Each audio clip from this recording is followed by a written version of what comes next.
Welcome back, guys. Welcome back to the Oreo Express. Josh here. I hope you're all having a good day. What is today? It is Wednesday, April 9th. Thanks for tuning in. If you're just popping in, share this out. Hit that like button. It's you folks that get out our voices and get people to understand what's really going on in the world. I want to say thank you to you all. It means the world to me that you guys tune in each and every day. We appreciate you. Let me jump over into the chat really quick and say some hellos. We have C. Marsha in the house. Hello, C. Marsha.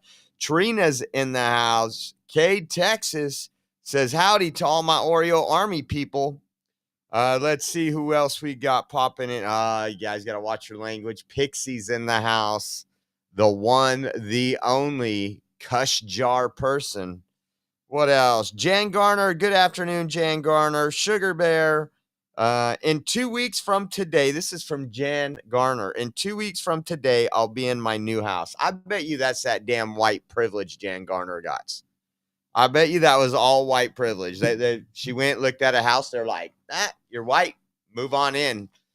According to Democrats, that's how that works. Congratulations, Jan Garner. Man, patience pays off a little, huh? Patience. In the end, it was a little bit of a journey, but you're on the road now. Congratulations, Jan. That's great news. Let's see what else we got here. Trina says, we are live. So, yeah, share this out right now, guys. We got our show getting ready to kick off. We got a couple things to talk about on the first show of the day. As you guys know, Democrats are still going Chicken Little. Sky is falling. The sky is falling concerning the stock market and tariffs. Again, there's been some things going around, but, Democrats continue to lie to you. I'm never amazed that Democrats will always stand up to foreign countries, stand up for foreign countries, not stand up to. It seems like the only country they supposedly stand up to is Russia. But when it comes to Ukraine, they put Ukraine first. Now we're seeing them putting China first when it comes to the tariffs and how things have changed. Man. And then we got some wokeness. We got some clown world stuffs to start off with. And I cannot figure out why this stupid thing. There we go. Hopefully it stays on. That way I get to see the chat today. Nola jumped in the house. Texas Bigfoot said, howdy, y'all. It's hump day. That's right. We halfway through that week almost. We almost there. We're going over the hump. So let's start off with some wokeness stuff. I want you to listen to this. This is Padre Schools. They're offering middle schoolers pornographic books. I want you to listen to this man speak. And your heartfelt have literary value. The book Genderqueer, which is in Preston Middle School, along with many other inappropriate books.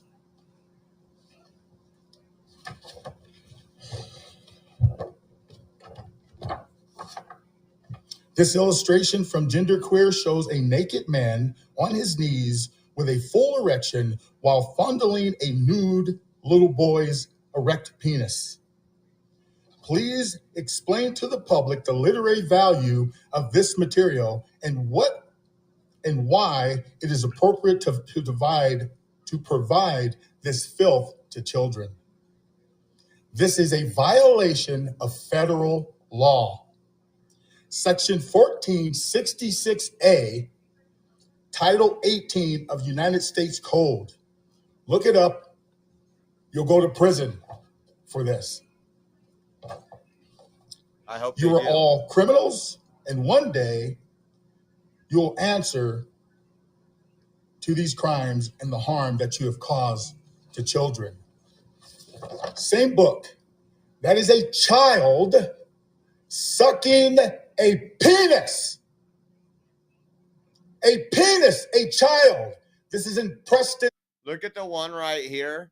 Just totally. I don't know if she's playing Farmville or sitting there on her little Blue Cry app, but not even paying attention.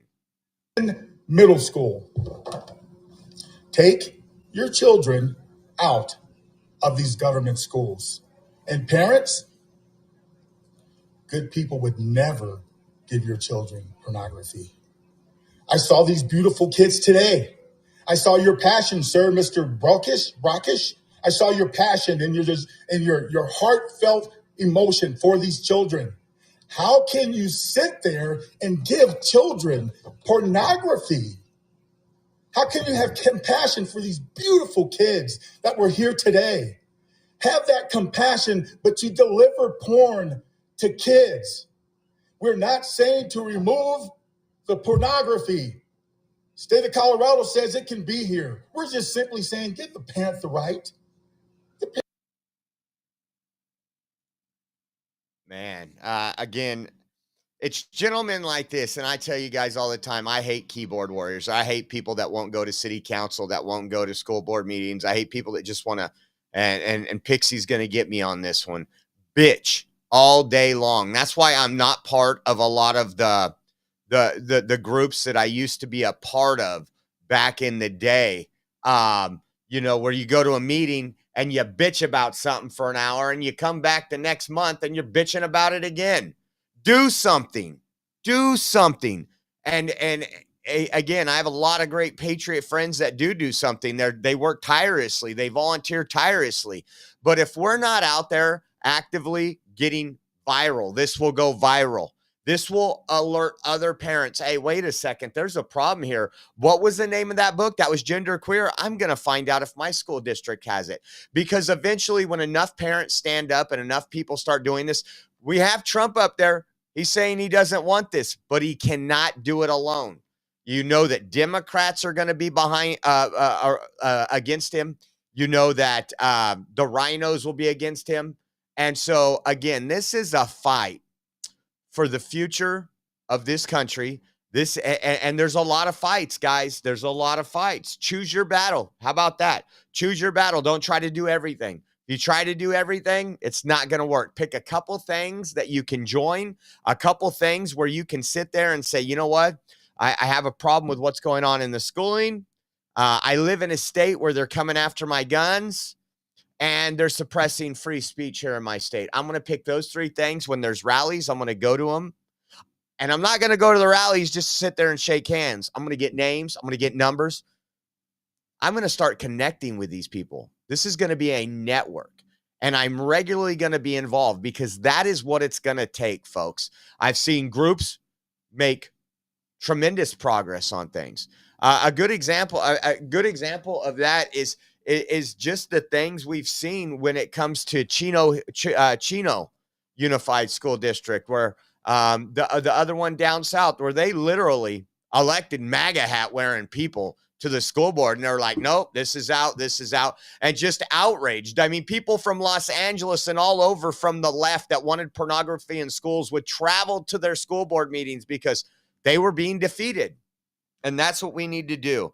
Defeat the sickness, guys. Defeat the sickness. Again, for those of you that don't know me from way back when, I got involved in politics mainly because of our school board. I live in a very conservative area. I was hearing rumors about stuff going on. The school district was lying about it. We were finding proof of it. And then once I started just sitting down in school board meetings, and then once I got vocal, I had teachers reaching out to me and saying, hey, please keep my name, keep this confidential, but this is going on. And I would speak about it at the school board meeting. And then you would see the fear and the panic because the school board knew exactly what was going on, even though they were saying, we don't work for the superintendent, we work for you. And it does. It makes a difference. It makes a difference, guys. And again, your average school board meeting, depending on how big your school is, depending on how big your district is. But you could probably go there on your next school board, especially in some of your smaller towns. There isn't going to be one person speaking up against what's going on. You'll be like, everybody's happy. That's what it seems like. That's what it seems like. And so Old Uncle Bill gifted 1 subscription to Oreo Express. Check that out. Thank you, Old Uncle Bill, and thank you guys for all your support. We can't do it without you. We need your continued support to stay online, to keep doing what we be doing. How about this one? Democrats in Colorado, we've kind of talked about this over the week, are pushing through radical transgender bill that would allow courts to take away children from parents who misgender or dead name their children.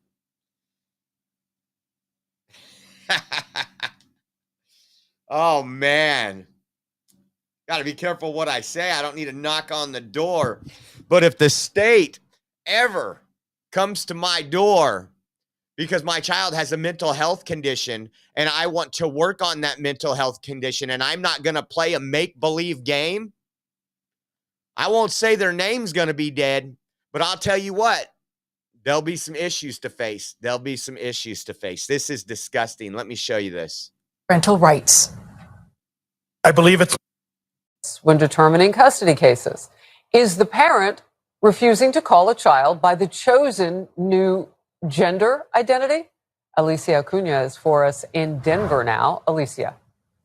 Hi, Harris. This Colorado House bill, if signed into law as written, would mean if a parent misgenders their child, meaning refers to them by their gender at birth or dead names, calling them by their old name, it could be considered a form of coercive control, and that could impact custody decisions. From the bill summary, quote, a court shall consider reports of coercive control when determining the allocation of parental responsibilities in accordance with the best interests of the child.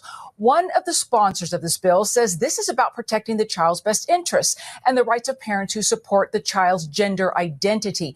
House Republicans in the minority here call it misguided and a threat to parental rights. I believe it's misguided. It fundamentally oversteps the proper role of government. It threatens parental rights. It raises serious constitutional issues. This is not protecting children. It's weaponizing the courts against parents. And this is how a Democratic lawmaker responded to a complaint that family rights groups not associated with LGBTQ rights were not given more of a say. We heard from groups that called trans community members groomers and pedophiles. I will call those groups hateful. I will compare that to saying it's like asking someone working on civil rights legislation to consult with white supremacist groups. This bill now goes to the state Senate before heading to Colorado Governor Jared. Oh, man. You know what? We've covered a lot of cases on here in California and other places where parents get a divorce and the mom wants the 3 or 4-year-old son to pretend he's the girl and just totally destroy this child's entire future. And the dad's like, well, wait a second. Hell no, this is my kid. What are you doing? He's 3, 4 years old. Why are you doing this? And the judge sides with the mom. Then there's a restraining order against the dad. And it's absolutely disgusting. And I'll be honest. There's very few, you know, I am pro-life for innocent people. I've always been pro-life for babies, people that have an opportunity. But I've always been pro-death penalty for those that deserve it, those that injure our children, these rapists you see on the streets that are raping little children. I'm all about it. I'm old school. I say you bring them into the community square. Let us live stream it because that'll send a message. But I just don't understand. Now, those people comparing groups, and this is the attack on Christianity. If you are a Christian and you read the Bible, you know all this is wrong. The transgenderism, everything else, what an abomination is. And and they did this. Remember, I grew up in the 80s, and I don't know a whole lot before the 80s, but I can remember in the 80s that's when they loved to start calling people and I might be wrong on the date. Don't get me wrong. You might have been around in the 60s and 70s, But that was the big push of trying to destroy the church, destroy Christians when it came to homosexuality, when it came to all this stuff. Because if you said that's inappropriate, you were a homophobic bigot. You're a homophobe. And then all of a sudden, they were labeling these people, and nobody wanted a label, so they didn't stand up. And they just went to church and quietly said something. And then churches, believe it or not real churches, they're like, well, society's changing, so are we. And there's one thing about the Bible will never change. God's word will never change. And I this is probably one of the things I think deepest about, when if it's not food when I'm laying down, I'm just going to tell you, I think a lot about food. If it's not food when I'm laying down, I think about, like, how do we get here? And for those of you that are watching, and always, I thought there was now I'm going to jump off subject here. My ADD's kicking in. For those that always wondered how business has changed with the woke scoring scale, I urge you to watch Tucker Carlson from about 3 days ago. He had an ex-employee of Anheuser-Busch, one of the this person was in the top administration parts of Anheuser-Busch. And I want you to listen to his take on how we got the wokeness and how we went away from the consumer and went into, we're going to push an agenda. And again, it's probably an hour and 25 minutes. And I would highly recommend that. It was very educational for me. And I'm a guy that reads on this stuff every day. So, but back in the 80s, man, if you followed the Bible, and again, you don't notice the things now, and I take that back. In California, where I live, when you travel the country and you go to the Bible Belt states, it's amazing going to breakfast and you see people in there reading their Bible, waiting for their breakfast in the morning. You probably won't see that on the West Coast. Not that people don't read their Bible. I'm just saying it's something I remember seeing growing up, and that generation has lost. And I just don't know what the end game here is. And when I say that, I can't predict the future. The Bible says it's going to get bad. To me, this is pretty bad. When you are literally mutilating children. You are destroying them mentally forever. And again, I'll go back to this, and this was interesting. Back in the day when we had real people, real journalists, and things were being able to be aired on, and this is probably 20 years ago. I remember someone did a report. I can't remember if it was an independent guy or what. Independent people weren't big 20 years ago. But they went into a strip club, and they were talking to the strippers. And a lot of those strippers did extras for money, sexual favors. And I think they interviewed 8 of them.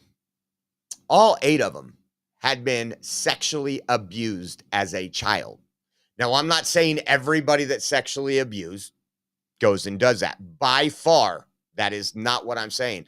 But what I'm saying is these extremes and these people that push the extremes, they had a severe traumatic experience. And now they want to put that traumatic experience on somebody else. And I think it's just absolutely disgusting. Cancel me if you like. Cancel me. But yeah, Colorado, disgusting. So we talked about the last week that the NIH had been losing some of its funding. Dr. Fauci's wife out the door at NIH with some of their cuts. I mean, again, people are upset. I do see people say, well, why isn't this happening? There's a whole lot going on right now, and it's very complex. I mean, I just look at it like this. I've ran a company with just 5 employees, and to get something changed was almost took an act of God sometimes.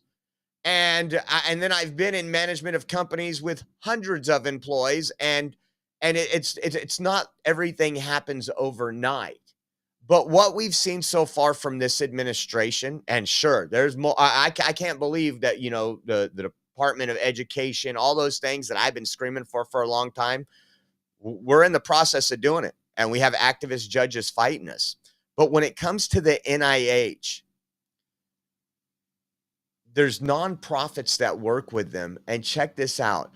The NIH, this is from Amuse, the NIH has quietly been funding a nonprofit that sends direct messages to hundreds of minors' cell phones promoting content on sex toys, lesbian sex, transgender sex, while actively urging these children not to inform their parents.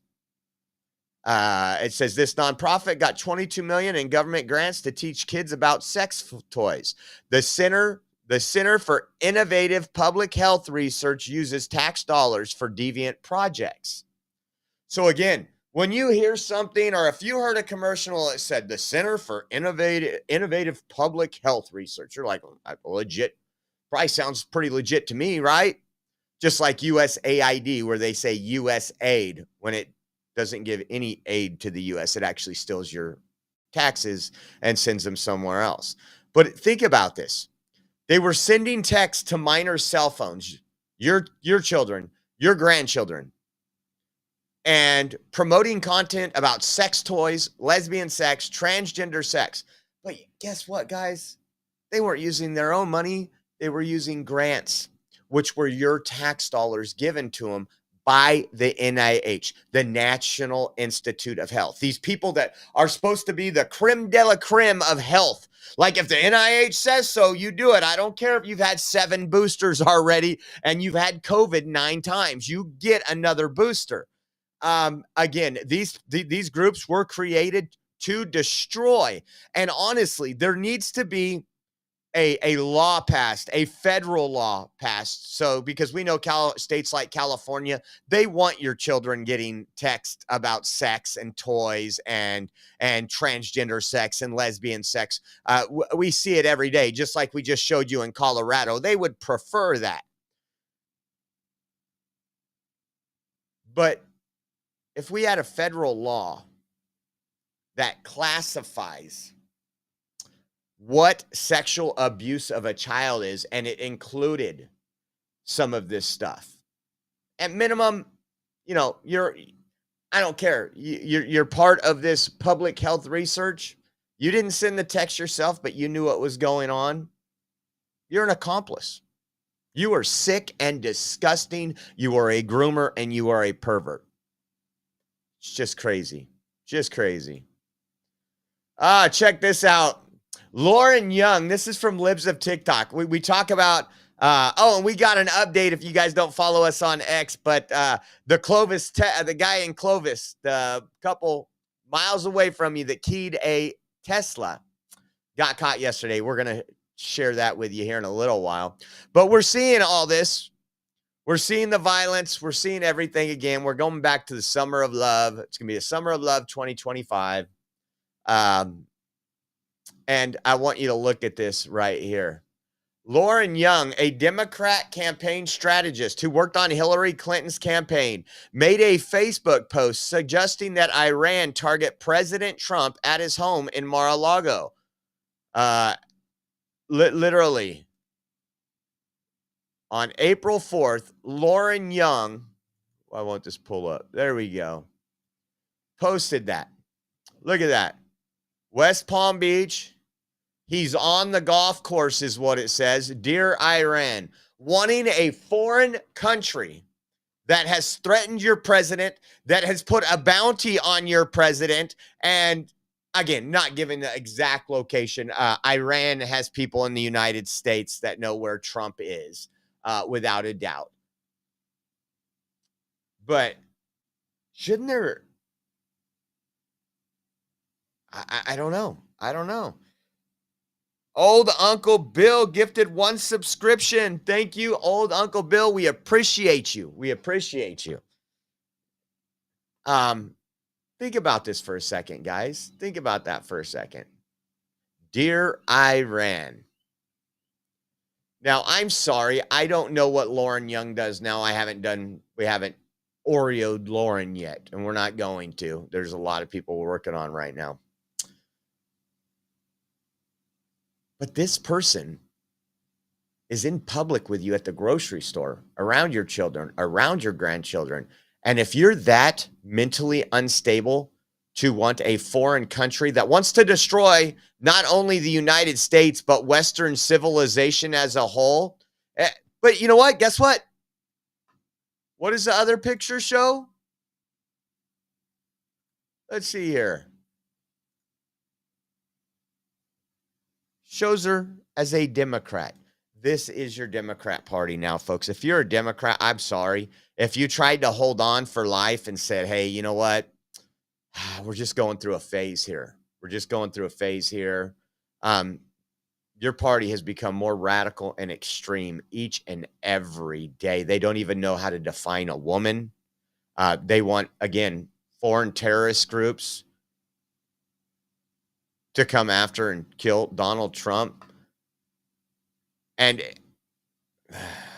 that's crazy. That's crazy. Man, oh, man. And then check this out. I'm not a big fan, and I got some friends that are social workers. I got some friends that spent most of their life in college. We joke around most of their life in college, and they really care about kids, and they always seem to Child Protective Family Services, or whatever it's called. CPS is what we call it, Child Protective Services. They always seem to defend them, but I've heard so many bad stories. We've covered them, and I'm sorry. There is the cases where protective services should do something and they don't, I think outweigh the ones that they do. You know what I mean? We've seen it. I'm not going to get into all that, but listen to this. LA County is being sued for $75 million. And listen why. I believe he was only 2 years old. You're with this news conference. BrianClaypool. I'm the owner of the Claypool Law Firm in Pasadena, California. The reason we're here this morning is because I'm announcing that our office and our co-counsel will be filing a $75 million lawsuit against the County of Los Angeles, in particular, the LA County Department of Children and Family Services. On February 18, 2024, a young boy named Justin Bully died of a fentanyl ingestion in his home. Horrific case. We've already filed a $75 million lawsuit in that case on behalf of the father and the siblings of Justin Bully. Since that, we have learned some shocking information. We thought that would be the only case stemming from the fentanyl death of Justin Bully. I believe he was only 2 years old. And what happened on February 18, 2024, was Justin's mom, Jessica Darthead, and her father and a DCFS monitor and her kids were in the house and they were partying. And listen to that. So the person assigned literally a DCFS monitor, which is a government employee, I guess, that goes and babysits parents, were partying with the mother of the child and her father. Listen to this. They were doing drugs, and the drugs were on the table, and the grandfather falls asleep. And who knows what happened to the other two mothers who were in there, but Justin ended up getting his hands on the fentanyl, and he had it on his nose, and he died. But there were 5 other kids in the home at the time. All 5 of those kids had fentanyl in their system. Since the death of Justin Bully, we have shockingly learned that there was a monitor approved by the LA County DCFS. She was supposed to monitor and supervise the mother of Justin Bully. Now, I ain't saying $75 million is what's right in this. Again, I think LA's bankrupt. All it does is hurt the taxpayers in the end. I could see a $5 million. I think 75 million goes for the juggler so that they change things. But it's LA, it's California. They're not going to change anything. But imagine that the county put a monitor to keep an eye on the mother, because obviously she wasn't stable enough to take care of her own child. So we'll put a monitor in there. And here's this monitor doing fentanyl and drugs and partying with the mother. And then the child gets into the fentanyl. Let's not to mention that fentanyl came through open borders, Biden's open borders, because he didn't want to crack down on anything. So where's the lawsuit there? That's a lawsuit I could get behind. And the child's dead. Now, I don't know the whole case. I see that he said he was already had a $75 million lawsuit on behalf of the father. Now, I wouldn't doubt, and again, I am speculating here. I know how California works. I know how the court system works. I wouldn't doubt that the father said, my child's going to die if you leave him with his mother. I'm sure she had an extensive, probably drug rap sheet too. And instead of the court saying, you know what? Dad's probably right. Dad's probably right. You know what, man? You don't get your kid until you have 6 months sobriety. We want to drug test you once a month. And then you could be inside your child's life. But until now, we're going to give it to father. And I'm not saying the father was an angel. The father might have been a cartel member supply. You know what I'm saying. But in California and in most courts around the country, they get motherhood privilege. They get mom privilege. I've seen it time and time again where mothers go to court and they get 80% custody because they're female, and that's about it. Not because they can do better for the child, but because they're female. And I guarantee probably in this court, if there was already a monitor required to watch the mother when she had the child, sickening, man. A two-year-old gone. Oh, now let's get some of this. We've covered the Oakland numerous times. We had, what was it? The best burger in the world, In-N-Out Burger, closed down its store in Oakland. Not because sales were dwindling. Actually, they had great profit and great sales at that store. But because of crime, we know the mayor, the former mayor, is under investigation and being charged now. She blamed it on white supremacy. We know that somebody else in the mayor's office yesterday was fired because she said she was going to use black people as a token. The wokeness. I mean, Oakland was the heart of defund the police. F the pigs, if I remember correctly from Oakland. Check this out. Lululemon, Oakland, has permanently closed after thieves repeatedly rammed cars into the store and stole merchandise. I can't tell you. I know we've covered at least two other ones in the past year. And this is just one store, but in Oakland where they ram the car through the front window, steal everything and leave because, again, it's Oakland. There is no policies to crush criminals. You know, that black guy that did that in Oakland, he is a victim. He is not a criminal. He's a victim. He is that crime was made out of an oppression. I can't believe Lululemon. You know what? I can't blame them. Can't blame them. Now, speaking Democrats and their policies, listen to Tim Burchett right here. Hey, everybody. Tim Burchett going in Foreign Affairs for our bill to defund the Taliban. We've been working on it for over a year. And 4 amendments, 3 of them are okay. 1 will just gut the bill. So we'll see what happens. I'll let y'all know. Working on a bill for over a year to defund the Taliban. It says defund the Taliban is up now. The Democrats are trying to continue paying them how much of your tax dollars? So worried about your stock market and everything. Why are we giving $40 million a week? Not a year, not a month. $40 million a week to the Taliban. Why every time Trump says something that Democrats don't like, is it played on ABC News, CNN, this and that? But funding the damn Taliban at $40 million a week gets no press coverage. No press coverage. Nobody even knows about it. I guarantee most of those protesters don't know why they're out there, but there is some that are involved in politics. They kind of know what's going on, but I guarantee even those, you say, how many millions are we funding to the Taliban each week?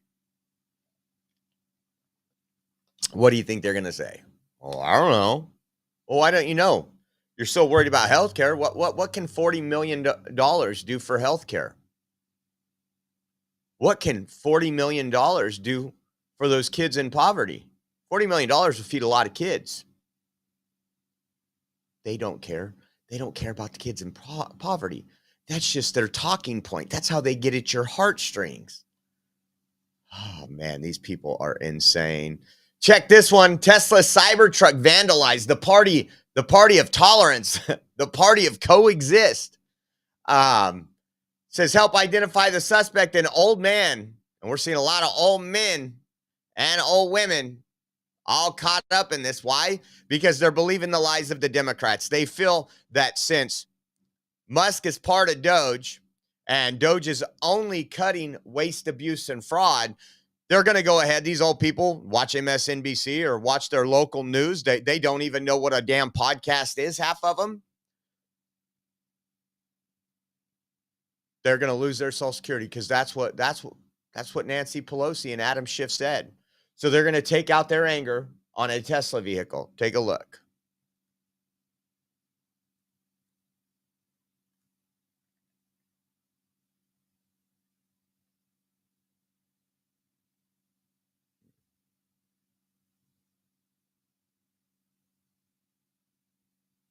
Gets out, keys the vehicle, gets back. Oh, look, I think that's a California plate, too. That's a California plate, too. Anybody see me? Anybody see me? You better put your glasses on, Sonny.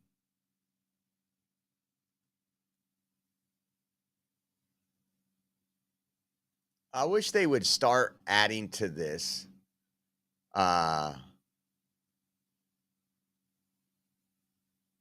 So there's more to this. It says his family was with him, this old man. It says possibly his wife, his daughter, and possibly grandchild got out of the car later. So this is a family affair right here, guys. Let me see if they have that one. No. That is insane. That is absolutely insane. And then we have the one in Clovis. Showed you guys twice. I showed it to you on Monday while I was live.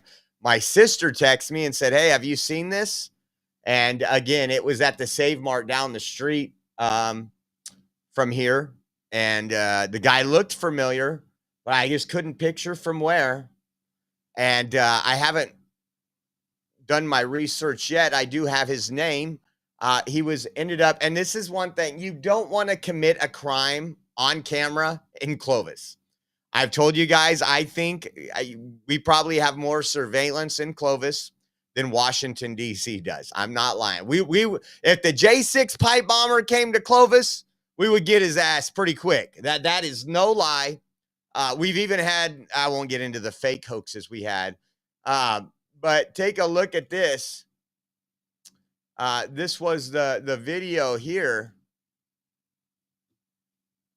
Oh, this is a stupid one too.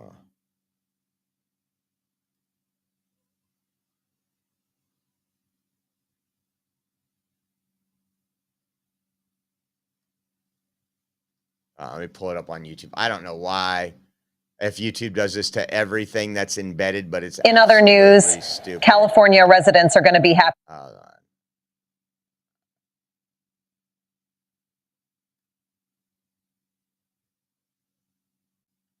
I hate when no, I want videos.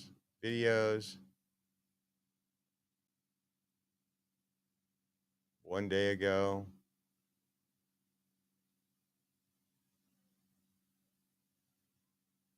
And they put a lot of videos up here. Let's see. 6 days ago. 5 days ago. They don't even have it up on their. Here we go. This was the guy at the Save Mart.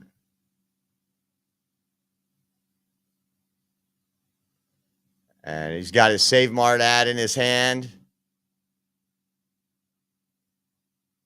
Looking at that Tesla.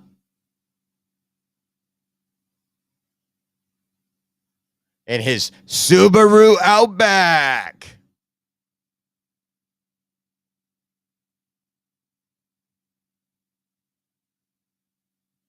There he goes. Let's key it up. Or no, that's puncture the tires. Sorry. Puncture the tire. And so he was caught, guys. He was caught within 24 hours because it's Clovis. And Stephen Shannon. Stephen Shannon. Take a look at Stephen. And I'll tell you where I think I recognize him from. And I know some of you have been along the ride for a while. But that's Stephen Shannon.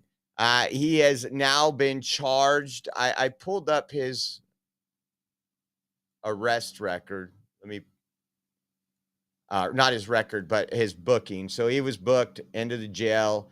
And so he is going to be charged now. And I'm pretty sure that what's going on with everything going on, they want to put an end to this.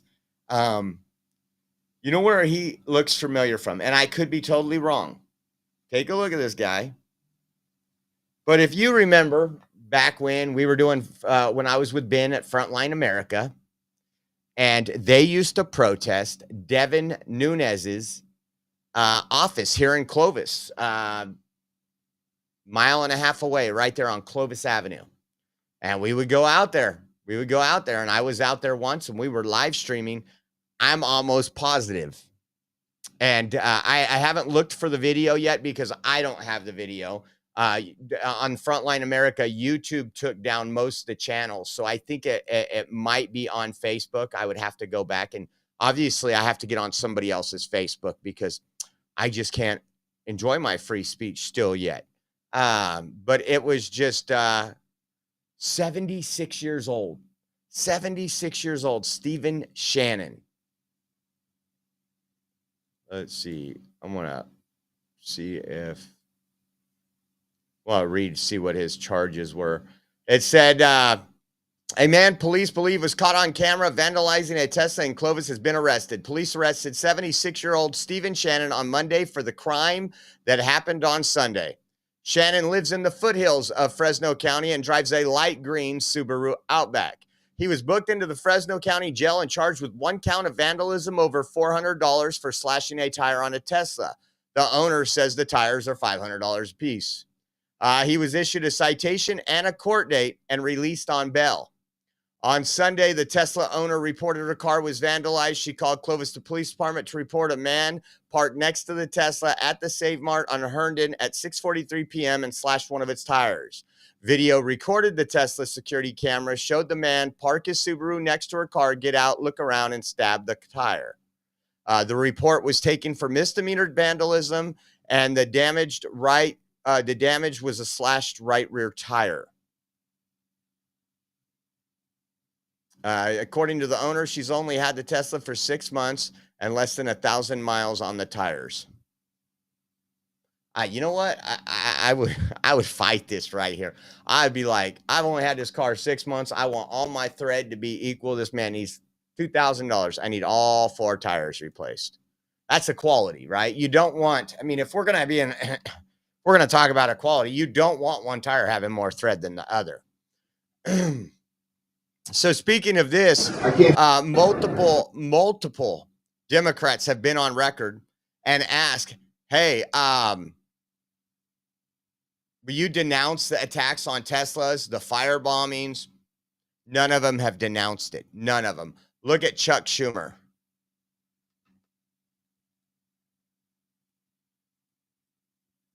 Senator, what's your opinion of the violence against Tesla, their products? What are your thoughts on that? Do you denounce the violence against Tesla products and dealerships and cars in the streets? I can't talk about Tesla, but Elon Musk is a disaster for America, and America knows it. Look at Wisconsin. You hear that? What are your thoughts on that? Do you denounce the violence against Tesla products and dealerships and cars in the streets?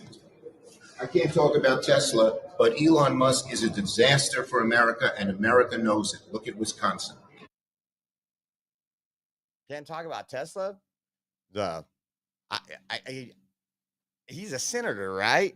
And he can't talk about the one company that's 100% American-made cars. He can't talk about that. I think that shows you again. Just like again, the summer of love, guys. People, they didn't do that all for nothing. They wanted to defund the police. And by getting people out in the streets and burning things down, murdering, looting, just making the whole city's chaos. This is how Democrats negotiate. What happened? All of a sudden, city council members that were like, we're not going to defund the police. They're like, I'll vote for your bill. I'll vote for your bill. We need to quiet these people down. Instead of sending the police out there and getting all those scumbag cockroaches off the street, and I'm talking full baton, swinging baton. You're going to light a building on fire and you're going to run. Wow. We're going to give you some old school justice. We didn't do any of that. Some towns did. Some towns did. We needed a Kyle Rittenhouse posted outside of every building, in my opinion. Maybe we need Kyle Rittenhouse. We got to clone Kyle and put him outside every Tesla dealership. Man. So California's doing it again, guys. They're doubling down on the dumbness. We just had the Supreme Court ruling where finally some of the cities have cleaned up some of the encampments. Again, we've taken you through California. We've taken you through open air drug use. We've been doing it for years. And then we had the Supreme Court say, and you had to say, hey, no, they just can't camp there illegally. And so what does California Democrats do now?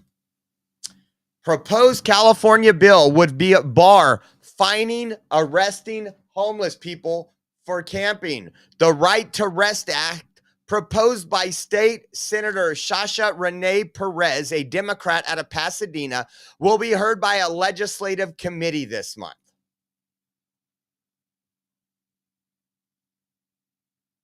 So this just opens up the door to everything. So if you can't be arrested for something that's against the law, it's no longer against the law. That's what they did. And remember, and what was it? Oregon and Washington, when it came to certain drugs.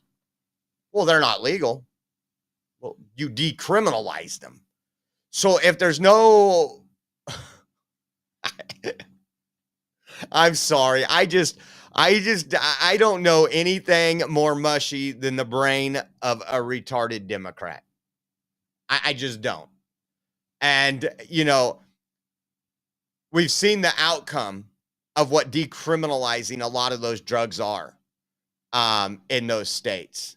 And it's just bad. But to sit here and say we can no longer arrest or even fine them. So this means if you own a business, and we've had businesses, we've covered it here in Clovis. We had a Hallmark store on Clovis and Kings Canyon. Been there forever, for as long as I can remember. And when the news went there, they go, well, the homeless crisis, there's people sleeping out here. People don't want to come to our store. They don't feel the area safe.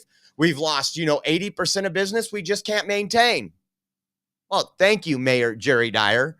That's one Fresno if I've ever seen one. Well, what do you got there? What do you got there?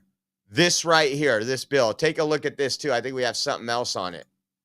Guard for the families who live and work. AB 1037. If this legislation passes, it will continue to victimize the communities throughout the state by greenlighting the distribution of hypodermic needles, meth pipes, crank pipes, and other drug paraphernalia with no regard for the families who live and work there. In doing so, we prioritize. Oh, you know what? I think this is a different one. I think I might have mixed up videos here. This is an important one we want to cover too. Well, we'll move on to this one. So let me pull this up.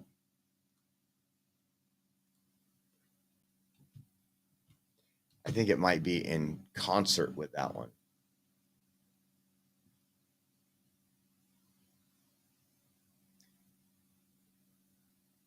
Okay, AB 1037. Remember, we've covered this too. This is California Dems just passed a bill that will bring Skid Row-like groups of drug users to neighborhoods throughout California. We've taken you to Skid Row. We've taken you to Skid Row 25 times over the last 5 years. It says doubling down on policies that will flood our streets with more needles and more meth pipe is not harm reduction. So AB 1037, let's see. You have the El Dorado County District Attorney and Sheriff oppose Bill 1037, which seeks to limit local authority over drug regulation. Think about that. Limit local authority over drug regulations. This is how Democrats get around stuff. Just like I've told you, and I hate to go off on these tangents, but if you're not from California or if it's not happening to you, it will, folks. What'd Gavin Newsom do to my neighborhoods? So I bought this house 10 years ago. It's a single family dwelling. That's what I wanted. I didn't want to be near all kind of apartments. I paid a premium to live here. It's in a conservative area. And what does Gavin Newsom do a couple years ago under the Biden administration? He says, you know what, folks, because we have a housing crisis, we're going to allow people to build multiple houses on their lots. Well, that's not good. That's not good. These are usually like quarter acre to third acre lots. So you're really just stacking up, you know, that 15-minute city thing is what you want. Now they're doing that. It says, which seeks to limit local authority over drug regulation.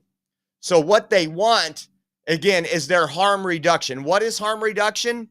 Not what it sounds like. It's one of those fruity words they use. Just like, remember when they passed Prop 47 and Prop 57, which released hardened criminals from jails early? You know what they called it?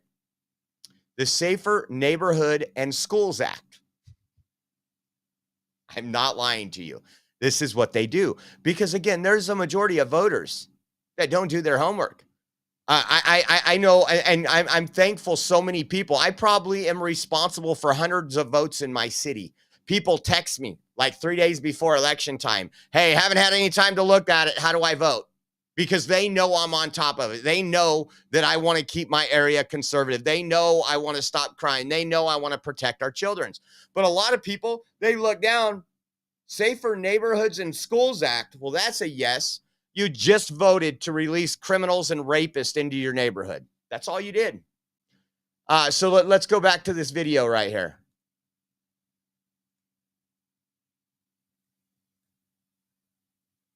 I think this is the El Dorado County Sheriff. If this legislation passes, it will continue to victimize the communities throughout the state by greenlighting the distribution of hypodermic needles, meth pipes, crank pipes, and other drug paraphernalia with no regard for the who live and work there.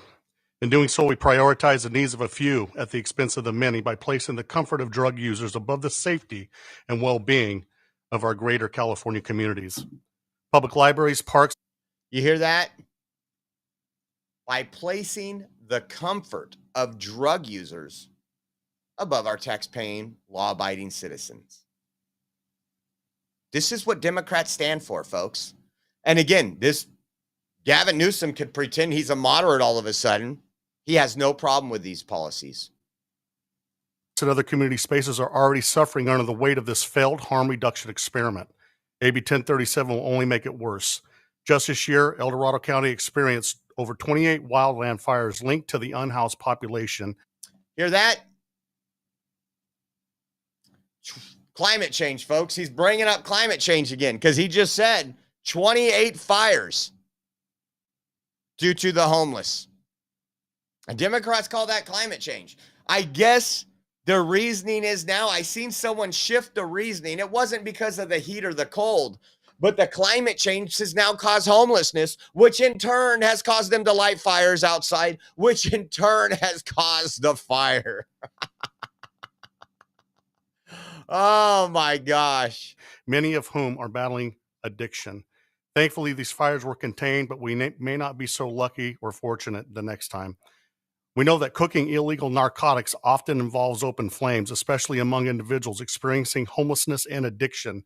These flames are incredibly dangerous in fire-prone areas like ours, yet the state provides nearly everything needed for this process: oil, pipes, metallic instruments, and other materials. The only thing left out of the kit is the torch.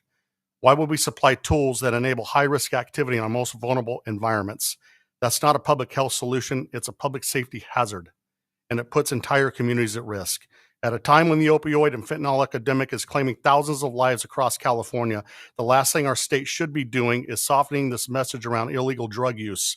This bill abandons prevention, abandons accountability, and abandons clarity. It sends a dangerous and misleading message, especially to our youth, that illegal drug use is somehow acceptable or even state sanctioned.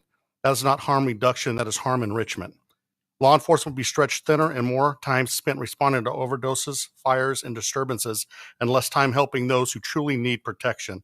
Let me remind you, voters have spoken. Prop 36 emphasized accountability. It demanded balance. AB 1037 undermines those reforms and takes us backwards. We should support recovery. We should show compassion, but we cannot sacrifice public safety to do it. AB 1037 is a step too far, and I urge our leaders to reject it for the safety of our families, our communities, and California's future. So I sincerely ask for your no vote on this bill. Thank you. Why is he the only sheriff up there? I have to ask myself, and maybe I'm wrong. Where's the Fresno County sheriff? Where's these people again? And he brought up a good point I didn't even think about. We just passed with an overwhelming majority vote here in the liberal state of California, Prop 36, which means we were stiffening punishment on these repeat offenders, these people selling drugs, these people doing these smash and grabs. And we have AB 1037. Is that what it was? AB 1037. I'm gonna do an article on this on the website today, and I will post it on X so you guys could share it out, because you guys, when you guys help us out, it makes all the difference in the world. So let me get this straight. We got AB 1037 here in California, which they call harm reduction. This is where these groups come into your neighborhood, and what it does, it takes away local authority. So right now in my city, I guarantee you cannot go. I cannot be part of a nonprofit and go out to the corner of Clovis Avenue and Shaw with a tent and hand out hypodermic needles, crack pipes, meth pipes, fentanyl pipes, or tinfoil and straws, because this is what harm reduction is in California. This bill will say the city can't do nothing about it. Again, we need local control. Crazy. And then the story before, they're going to do a California bill that would bar fining, arresting homeless, or fining homeless people for camping. See, this is what I mean. Frustrating. I'm going to tell you this now, and I've been thinking hard. I'm going to give it until there's another election here in California, governor.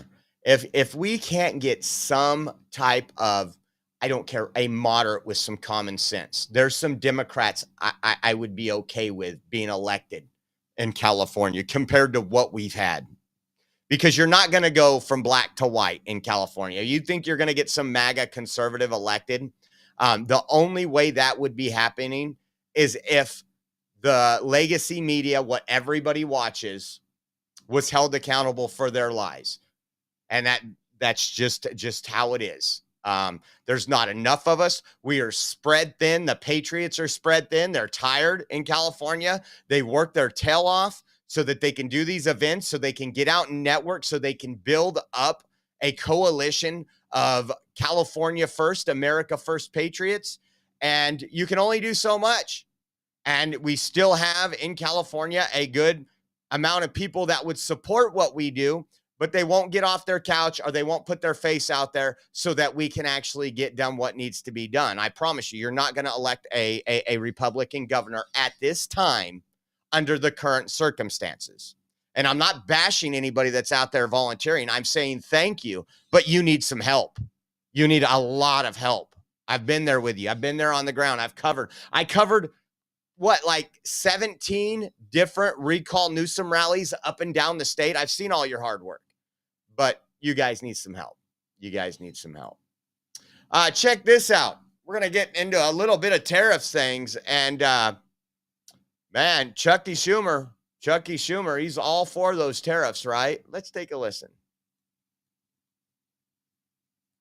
I'd like to see him explain his decision to the thousands of steelworkers whose jobs are on the line because their companies aren't competing on a level playing field because China repeatedly subsidizes, doesn't play by the rules, and cheats. It's another classic example of the Trump administration promising one thing but doing another. President Trump has promised many times to crack down on China, and still 10 months into his administration, his Commerce Secretary is once again needlessly delaying a preliminary step in that effort. Every time I see Secretary Ross, I've known him for 30 years, he's a New Yorker like I am. I say to him, when are we going to do something on China? Oh, we're going to do something tough. And each time there's a different excuse. This should have happened in the first 2 months of the administration. Hold on. This is good stuff. This is 2017. This is Chucky Schumer all over Trump because they can't find a whole lot to go after him. So they're going after him because he's not placing tariffs on China. He's not being tough on China. And they're both New Yorkers. And he's like one New Yorker to the other. When are we going to go after China? Listen to this, guys. You can't make this stuff up. Listen to this. It hasn't. So, because of the Republican inaction, because of the president's unfulfilled and rapidly becoming broken promise on being tough with China, Senate Democrats will be sending a letter to President Trump and Commerce Secretary Wilbur Ross demanding that the administration keep its promise to crack down on China's unfair and predatory trade practices. Now, unfair and predatory, Chuck? It seems like you would be 100% behind a 400% tariff on China. What happened? What happened, Chucky? More thing on China. Today I read Tesla, our great car manufacturing company. Tesla, our great car manufacturing company. Do you guys not see what's going on here? Yeah, I don't know if you're living in the Twilight Zone. I don't know if I'm living in the Twilight Zone, but Tesla, the great car manufacturing company, will be relocating to China. When you want to sell cars or many other advanced products in China, you have to do one of two things. Set up a joint ownership company which lets them steal our intellectual property or face huge tariffs. That's based on the fact that the WTO was poorly negotiated and China was regarded as a developing country. That was the fault of President Bush and President Obama. Neither did enough to stop China. Based on his campaign rhetoric, you'd think President Trump would be tougher as China steals our family jewels. It's no longer clothing and furniture. It's our best industries. They steal our intellectual property by these joint ventures. Sometimes they do it by cyber theft. A lot of times they do it by cyber theft. And it's hurting the good paying jobs that might be available to our children and grandchildren. I just want to remind you folks, we're going to talk a little bit about this, but first I want to say, old Uncle Bill, thank you so much for gifting a subscription to the Oreo Express. And Jay Lynn did a Rumble rant. It says, I had an aunt that was addicted to heroin, and if I found out anyone was giving her things to continue, I would have been pissed. Pixie, I cursed. Uh-oh. $10 in the swear jar. Thank you, Jay Lynn. No, going back to that, absolutely. It's disgusting. It's disgusting.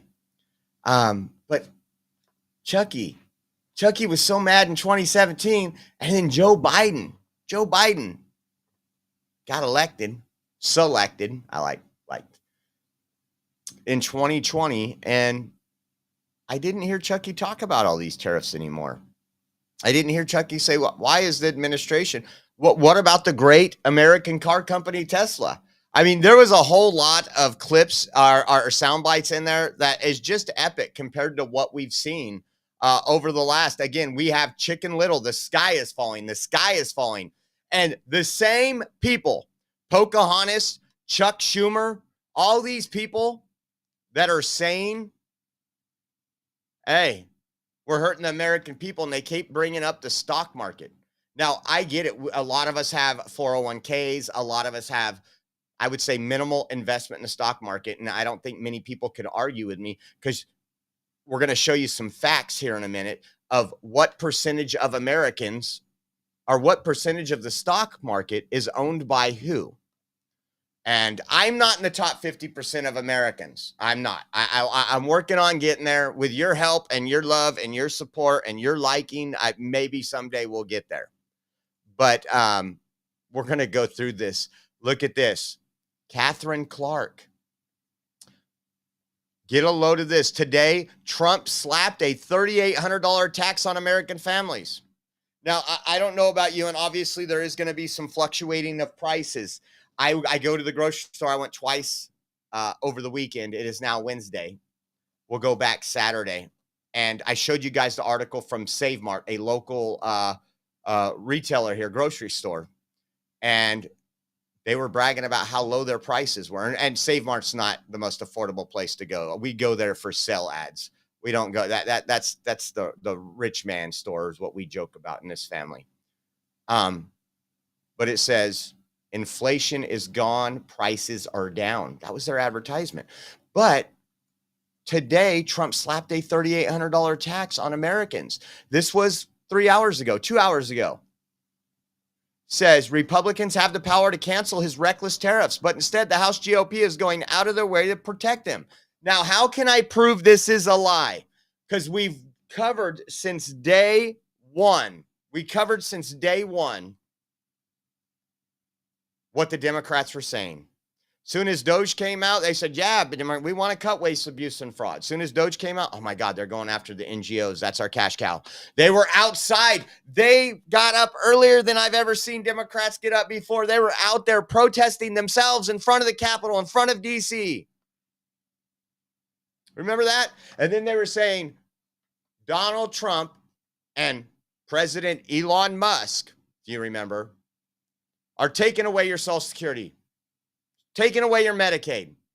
They played that soundbite for 2 weeks. That's why you have most of these Geritol folks out at the Teslas. That's what they've been told. They don't want to, they can't survive without having Social Security. Some of them are the old school commies, you can tell. But some of them are like, oh my God, what they said about Trump is true. He's taken, nothing in the bills could be more further from the truth. They're not taking away Social Security. We covered yesterday. Now they're changing their wording. What are they saying now? Going to make it harder to access your Social Security because they're laying off some phone operators and they're closing down offices that get 4 visits a day. It seems pretty efficient to me. But no. And the reason why she's saying this, it says the House GOP leaders just inserted language into the budget rule that would prohibit, at least until September, the House from forcing a vote on legislation revoking the emergency Trump used to impose tariffs. It is an emergency. Chuck Schumer thought it was an emergency in his first term, in Trump's first term. Wanted us to act faster. You can't make this stuff up, guys. You can't make this stuff up. And we're going to continue into the tariff stuff. But don't forget, guys, we do have a raffle going on. It's the beginning of the month. We are extremely behind on the bills. If you guys could help out, we would appreciate it. We are 100% funded by your donations. Your donations keep us going. And sometimes we do these raffles so you can get something in return. Take a look at what we're going to be drawing. It's going to be Friday because we are going to be in town Friday. So I wasn't sure it was going to be Thursday or Friday. Friday live on our show. Probably, I don't know if we're doing 2 shows or 1 show on Friday. Friday's usually our 1 show day. But either way, one of the shows on Friday, we will be doing the raffle. And here's what you enter to win. One lucky winner will win the Donald Trump lives here stamp. Put it on all your bills. Go, man, get those. You know what I want to do? I just something I had on my wish list. I think I have it on my Amazon wish list. I've wanted those glasses that record so I can do stuff like this and go into the liberal areas of town and just hit record and just walk in and so you guys can see their face. Oh my gosh. If I get those glasses, you guys are going to see some epic video content. What else do you have an opportunity?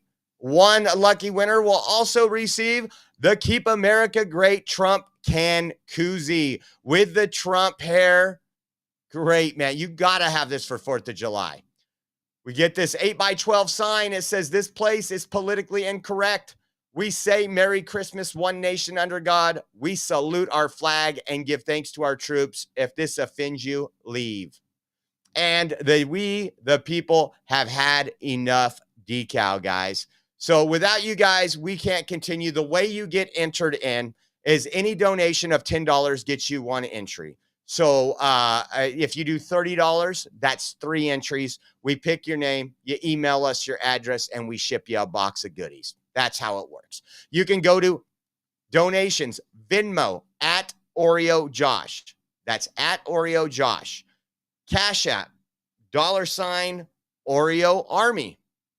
Pretty simple. Cash App, Oreo Army. We also have the givesendgo.com/Oreo 2024. Go there. You can donate there. And then also, if you use a bank transfer app on your banking mobile app or your online app, it's called Zelle. We have a Zelle link you can use. It's on our website. Head over to theoreoexpress.com and you scroll down our webpage. You'll see some great stories, but you'll also see the donate now button. So go check it out. Take a look at it. And again, guys, we want to say thank you. We're getting a little behind right now, and we just want to get caught up. We got a lot of traveling we need to do this month. Check that out. It looks like, let's see if it'll show me. Karen's in for 5 raffle tickets. Thank you, Karen. Appreciate your support. We love you. We can't thank you enough. So if you guys do want to help out and keep us on the road, keep us doing what we do, we would appreciate it. So back to the tariffs now. Listen to this, Chris Matthews and his meltdown. Take a listen. The sky is falling, guys. The sky. Lumber are 2x4s from Canada. But there's another thing. I watched on the evening news last night, one of the other networks, and I watched the issue of lumber. Now, you see, we get so much of our lumber, our 2x4s from Canada. What's where we get it from? Canada. We get our newsprint from up there for newspapers. The fact is we get it. What are we going to do? Have more lumber made in the United States now? What is our plan now? Oh, we're not going to import wood, so we're going to make more wood? We're going to create more wood? Is that it? I don't think we are in a position to simply replicate the imports coming into this country with our own products. It can't always be done. And I think if a wood's example of that, wood. Are we going to make more wood in this country because of our trade deal? I don't think so. Make more wood. Dear Chris Matthews, we used to not get any wood from Canada. It was called logging. And they would go up, they would find certain areas, and they would log. It got a lot of people all around my area when I grew up was logging. There is no logging now. You don't even see a logging truck. When I grew up, there would be logging trucks going down Clovis Avenue all the time, coming from the Sierras. And it would probably been a great thing to do because I could tell you a lot of these fires, we can also combine that with forest management. So there's fire breaks and there's areas that aren't going to just burn for eternity when they catch on fires. But that's exactly what you do. We have plenty of lumber here in the United States. And when you cut down a tree, you plant a tree. Wow. Interesting how that works, Chris. But again, another fear tactic. Oh no, the 2x4s. The 2x4s, folks. Well, guess what? Let me see. I'm going to find out something really quick. Give me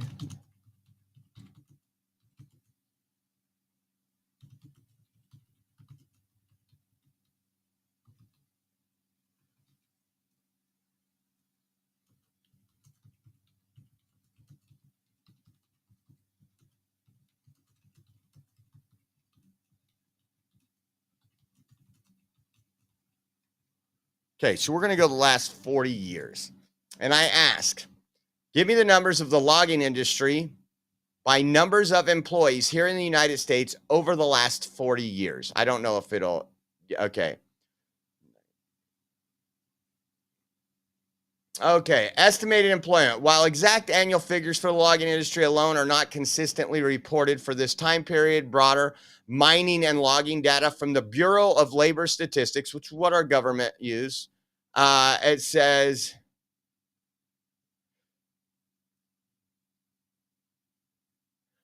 1981, 1.3 million.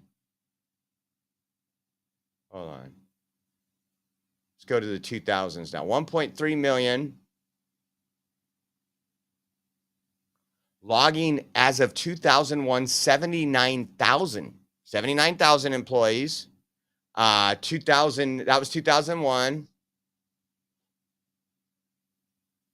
Then it went down 9,000 in 2 years, less than 70,000 in 2003. Then in 2010, 50 to 60,000 employed in the logging industry. 2020, Data USA reports 39,980 logging workers. So we've killed an industry, just like Trump signed that executive order for the coal yesterday. We've killed our logging industry. It's not that hard. It's a natural resource, folks.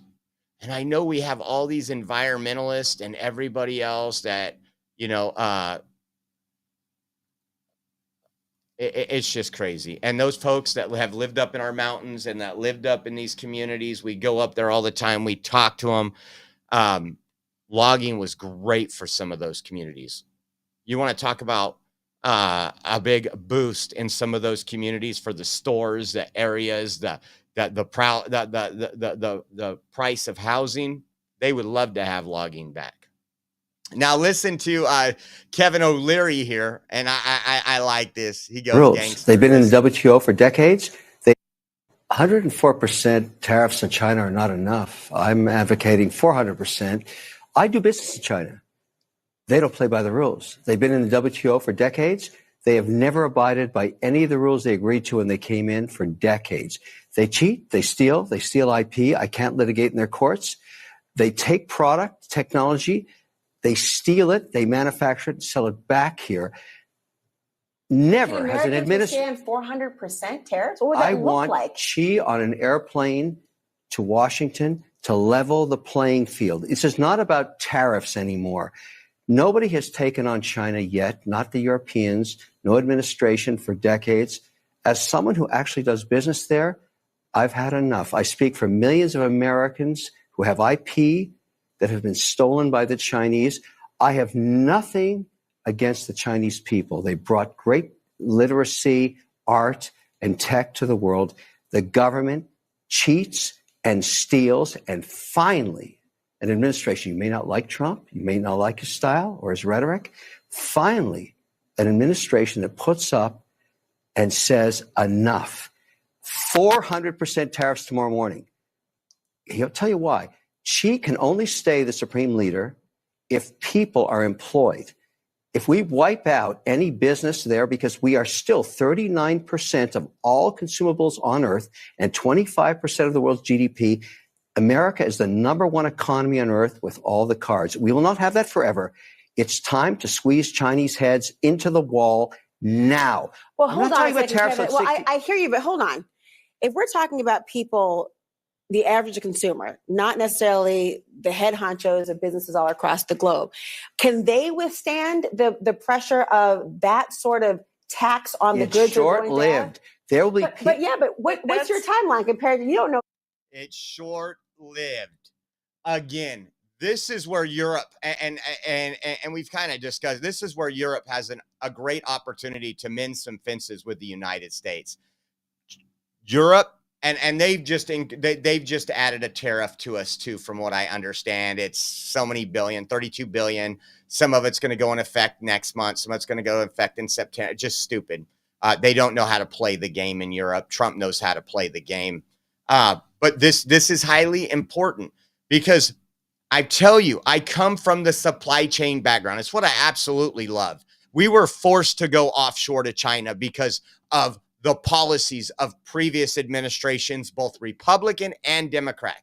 He talks about IP. That's intellectual property. So what happens? I go and invent something, just some knickknack, and I'm like, wow, I can sell this for $3 a piece. I can sell this for $3 a piece.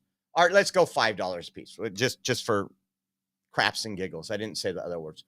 And I get it out to the market. China sees it selling. I don't care. You know those stupid things that the poppers that they give to kids? I call ADD toys. Okay, that cost probably 38 cents to make. They sell them at the stores for $5. So let's say I invent that. Now, when he's talking about IP, he's talking about intellectual property. So we go out there, they get one, they scan it, they duplicate it, they go out, and now they're selling it for $1.99, and I'm out of business. Democrats don't care that I'm an American trying to make an American product. I am now out of business because they've stole my design. They've stole what I've created. They constantly do this. But I loved when he said we need Chinese heads up against the wall. That is exactly what we need. China is the biggest threat to this country. I know Democrats want you to think it's white supremacy in Russia. It is not, folks. It is not, folks. We could blow Russia off the damn map in 30 seconds if we needed to. But he brought up another good point. Nobody stood up to China. And I promise you, just like in COVID, when we were out there alone, after the 15 days to slow the spread, and we said, we ain't doing this, there's something wrong here, we were alone on that street corner. Then the next time we had 3 or 4 more people. Then the time after that, we had 15 more people. The time after that, we had 30 more people. And then we have over 1,500 to 2,000 at the California State Capitol because, again, by standing up, which is what Trump is doing, you lead, you don't follow. He will create followers.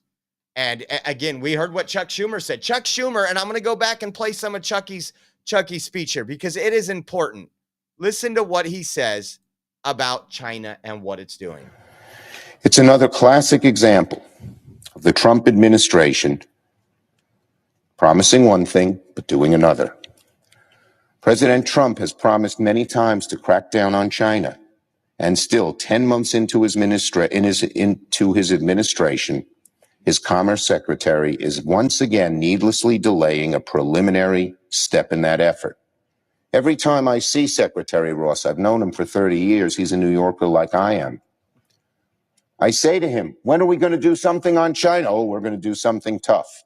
And each time there's a different excuse. This should have happened in the first 2 months of the administration. Okay, so Trump has, I'm going to agree with him. I think it came on month 3, right? Month 3 was when he introduced tariffs on China. And now Democrats have a problem with it. This was October. That was Chucky from Trump's last administration. They're lying to you. They're lying to you. Listen to this. This is Chuck Schumer now. The American people, Trump sold them a bill of goods when he was running.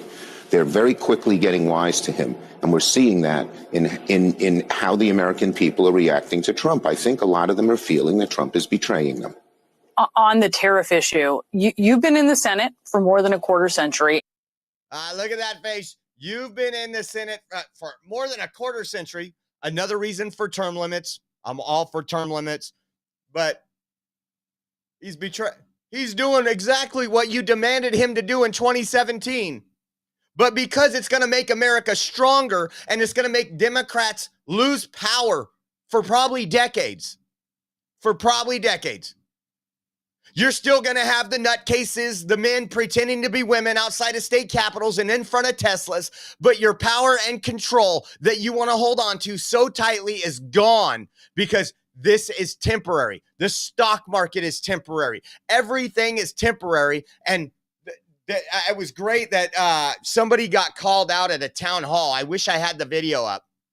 But they're saying, well, it'll take 10 years to build a couple factories. And the person responded and had a list of 72 plants in the state that were shut down and ready to go to work. Just needed employees and to put some equipment in there. And that's where we're at. That is what you were seeing. You were seeing the golden age start, and it's going to be a little painful at times. Oh no. But all these lies that somehow Trump has raised prices, your grocery prices went up 36 to 55% under Biden inflation. Not one of these Democrats gave a damn about, you know what they did? More socialism.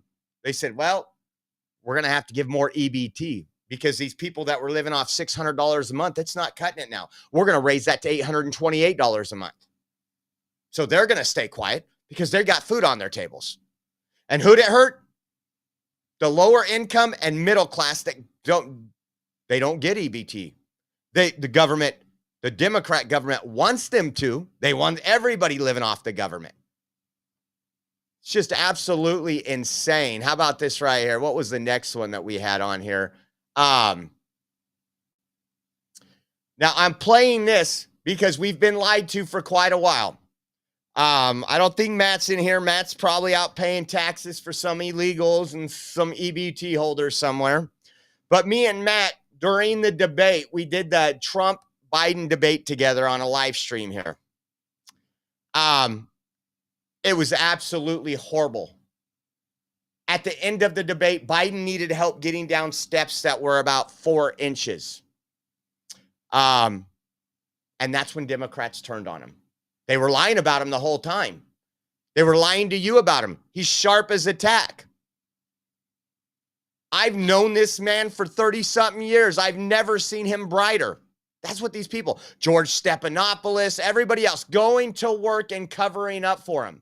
So I just want you, the reason why we're showing you this is because, again, this is exactly what the legacy media is doing to you right now. Take a look. This is from Libza TikTok. It says, new details from Biden's mental decline from Chris Whipple's new book, Uncharted. It says, George Stephanopoulos described Biden as heartbreaking up close during an interview after Biden's disastrous 2024 debate against Trump. Heartbreaking up close. Heartbreaking up close is a man with dementia, in decline, not knowing what's going on, needing help, not being able to answer questions at a press conference, being controlled by his staff. That's heartbreaking. They lied to you for 4 years, and you're going to believe them now that somehow Trump's doing something wrong. It's the same people, but just a different lie to you. These people, it's getting bad. It's getting bad. Take a listen to and this is what I wanted to pull up and tell you. So, Democrats have constantly say a lot of Democrats have moved away. If you guys remember, it wasn't just 10 years ago, the millionaires were bad. These millionaires are taking your jobs. These millionaires aren't paying you what they should, right? And then somehow they all became millionaires. You can't make this up. The Bernies of the world, the Pocahontases of the world are worth more than you and me will ever be worth, even if we win the lottery a couple times. And then now they're after the billionaires. Listen to this to give you some who is being affected the most. You want to know who's being affected the most right now? Those millionaires and billionaires. I just want you to know that. That is the truth. Listen to Scott Bessent, the Treasury Secretary. For the last 4 decades, basically since I began my career in Wall Street has grown wealthier than ever before, and it can continue to grow and do well. But for the next 4 years, the Trump agenda is focused on Main Street. It's Main Street's turn. It's Main Street's turn to hire workers. It's Main Street's turn to drive investment. And it's Main Street's turn to restore the American dream. Exactly what will make America the most powerful country. It was always this. So I went and did a little digging for you. The most recent data, the top 50% of Americans own approximately 99% of the stock market wealth. It says this figure comes from the stark contrast in stock ownership distribution, where the bottom 50% of Americans hold just 1% of the total stock market wealth. Consequently, the top half of the population in terms of wealth controls the remaining 99%. Democrats want to go after the billionaires. They want to go after the rich. They're not paying their fair share. And then they bring up the stock market as the economy. Let me see this. What about the top 20%? Let's see what the top 20% of Americans own of the stock market. I think it's 70%. The top 20% of Americans own approximately 93% of the stock market wealth. This figure reflects the highly concentrated nature of stock ownership in the U.S., where the wealthiest quintile holds the vast majority of equity assets. The remaining 7% is distributed among the bottom 80% of the population.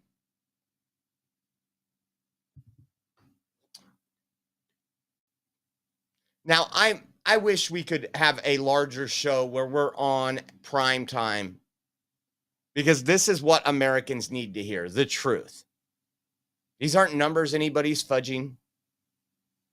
This is the facts.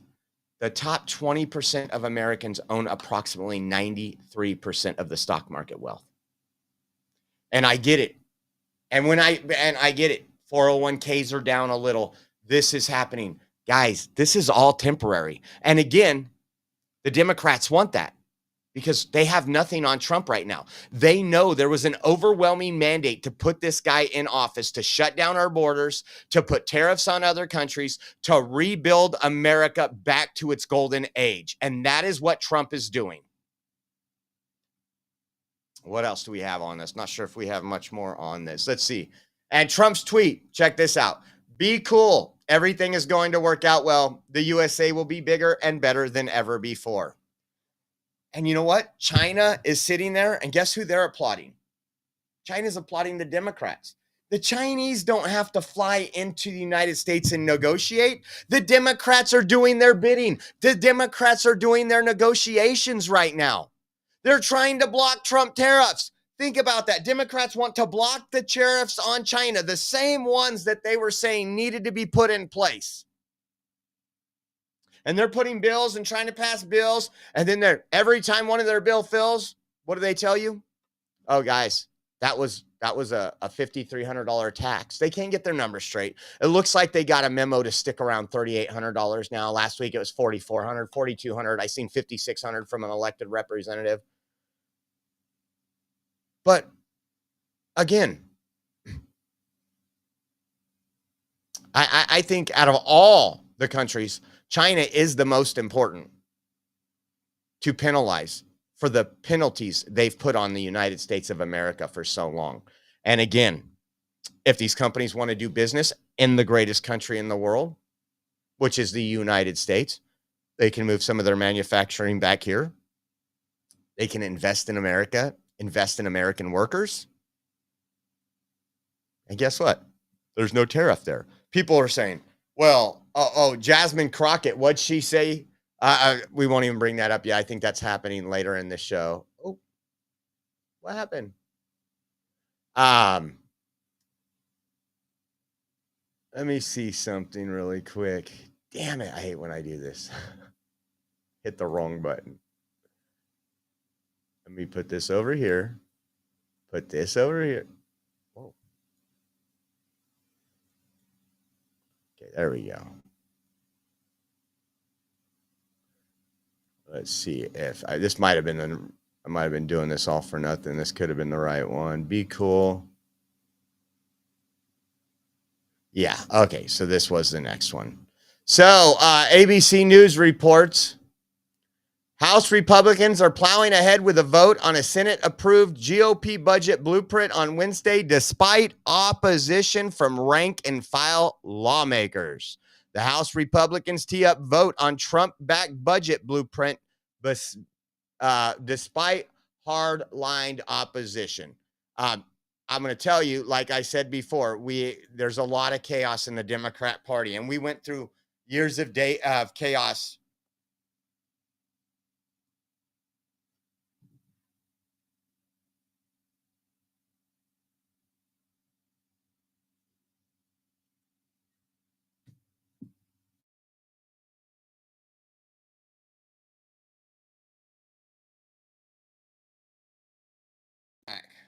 Let me see if we're back or not. Hopefully I caught that in time. Are we back? Let me pull this up really quick.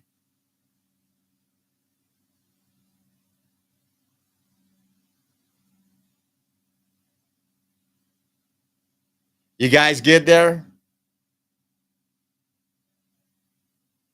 I don't see anybody in the live chat talking. Hopefully we didn't lose the stream again. We here. All right, there you are. Good, good. I don't want to have to give I don't want to have to put $5 in the cuss jar. So I'm just gonna, Lord bless this computer. Okay, so something interesting I seen on another article today. We shared this out on X, and it is DOJ. Some January 6th defendants should be repaid money they sent to Congress. And I agree. And not only that, I think there should be, we're going to call reparations. We're going to call reparations. We need reparations for J6ers. But in all honesty, there needs to be a fund set up for these people that were politically persecuted. They destroyed their lives. They destroyed their future possibilities. They destroyed the lives of their families. And more than anything, I think you guys know this. I didn't even get sent to jail for J6. But you see all the news articles and everything they tried to do to me, call me an insurrectionist and everything else, so that I couldn't go out and get a 6-figure job. I couldn't go out and get a top management position. That's what they wanted. That's what they wanted. And in turn, it kind of backfired a little.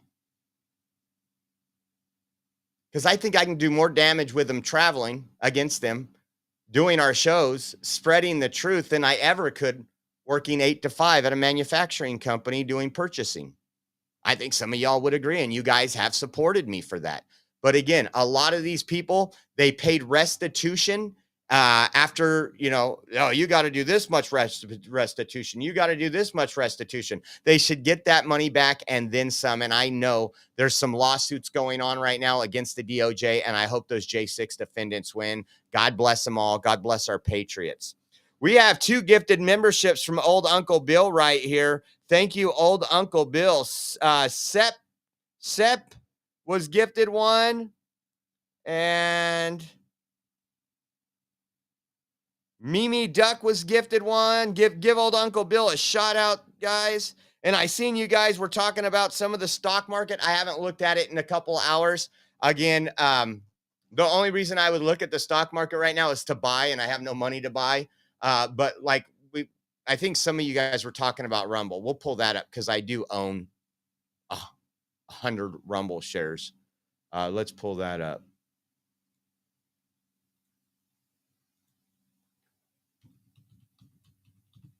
See where Rumble stock is. I'll just give you guys an idea. So looks like Rumble stock's gone up 239. It's at 790 this morning. It was at 698. So it's up 97 cents today. Again, and people don't realize, again, there's certain stock you need to just watch a stock. If I would have had $5,000, I would have put it in there this morning when it was $1 less. And it's going to continue to fluctuate right now. To me, it's a buyer's market. To me, it's a buyer's market. So let's move on. We just did the J6 stuff. I thought this was interesting. So the IRS, the Trump also team, in Washington, has sat there and said they want documents and the data on illegal aliens that have been issued Social Security numbers, and they want their IRS tax information, which if they're illegal, the federal government deserves that. Take a look at this.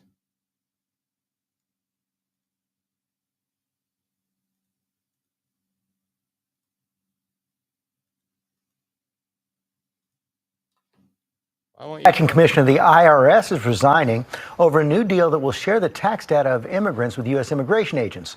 Third person to leave the top job at the IRS since President Trump took office, and other senior IRS officials may step down as well. It's also 6 days until tax day. Chief Washington correspondent John Carl has the latest on all this. Good morning, John. George, this is an extraordinary development coming less than a week before that April 15th tax deadline. ABC News has learned that the acting commissioner of the IRS plans to resign as early as today, along with other senior officials at the tax collecting agencies. These resignations come after a data sharing agreement that was revealed late Monday night, where the IRS must share confidential tax information with Immigrations and Customs Enforcement for the purposes of identifying and deporting people illegally in the United States. Officials at the agency have questioned whether the agreement is legal. Again, this is the third head of the IRS to resign just this year, since January 20th.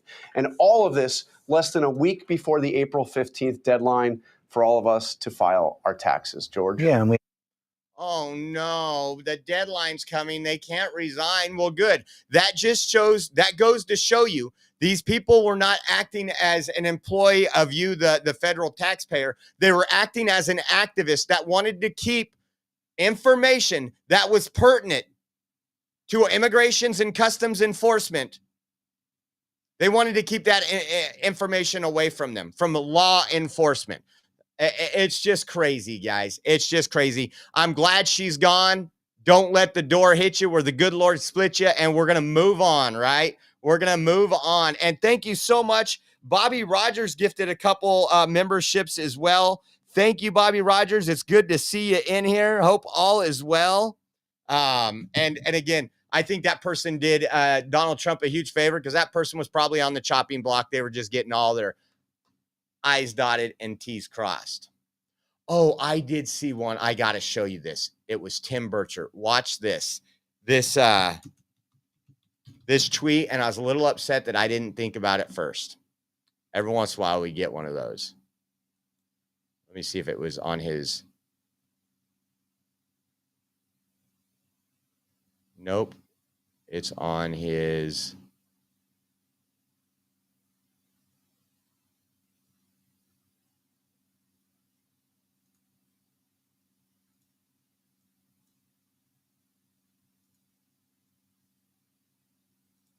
Nope. Anyways, I can't find the tweet right now, but he tweeted, breaking, district judge. Listen to this.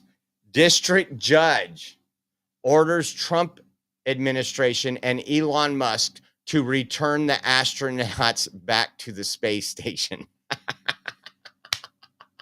I seen that last night and I laughed out loud. There's not a whole lot of things I read. I chuckle inside, but I laughed out loud because in the craziness and where we are at right now, to have a district court judge who are playing kings. I know Democrats says there's no kings, but you're taking away executive authority from the president of the United States with these judges. Tim shared this out. It said, district court judge rules Trump and Elon Musk must return astronauts back to space station. And it was hilarious. What else do we got here? So we talked about it yesterday, and it just happened that it hit one of the schools, and one of the people, they're probably on our video. If you remember last year, probably 11 months ago, we were at San Diego State University filming the riots, filming the fights, filming the pro-terrorist groups out there. Well, Trump administration has revoked some student visas now from students involved in the violent protest at San Diego State. Yesterday, we said it looked like over 300 visas have been revoked. They are going through social media. They are reviewing these people to make sure that these people do not bring harm or a threat to the United States of America while they have the privilege of being here. So I shared this today, and I wanted to bring up one of our old videos.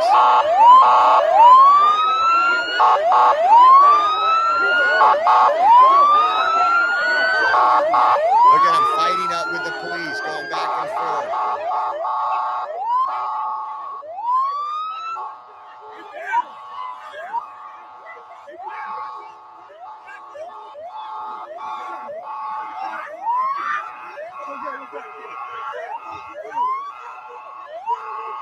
0227.